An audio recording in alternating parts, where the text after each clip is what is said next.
Praise the lord. ఈరోజు సామెత నేర్చుకుందామా? సామెతల గ్రంథం 17వ అధ్యాయం 27వ వచనం. మితముగా మాట్లాడువాడు తెలివి గలవాడు, శాంతగుణం గలవాడు వివేకము గలవాడు. మాట్లాడే హక్కు నోరున్న ప్రతి ఒక్కరికి ఉంది, మాట్లాడొచ్చు.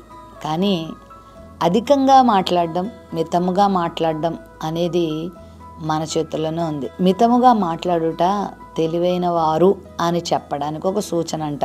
అంటే మాట్లాడవలసిన సందర్భంలో మాట్లాడాలి, అనువుగాని చోట మనము మితముగా ఉండాలి. కొంతమంది నోరు తెరిచారంటే వాళ్ళకి ఇంకా ఆపడం తెలియదు, మాట్లాడుతూనే ఉంటారు. ఏం మాట్లాడుతున్నారో వాళ్ళకి అర్థం కాని మాటలు మాట్లాడిస్తూ ఉంటారు. మాటల్ని ఆచితూచి మాట్లాడాలి, తక్కువగా మాట్లాడాలి, ఎక్కువగా వినాలి. శాంత స్వభావం కలిగిన వారు వివేకం గలవారు అనబడతారు. ఊరికే కోపం రాకూడదు, ఊరికే అహంకారం కనబడకూడదు, ఊరికే కోపం రాకూడదు, తొందరపడకూడదు.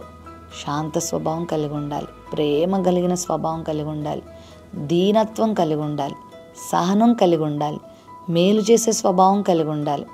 ఎవరైనా నీ దగ్గర మేలు కోరితే తప్పకుండా నువ్వు సాధ్యమైనంత వరకు మేలు చేయ ప్రయత్నం చేయాలి.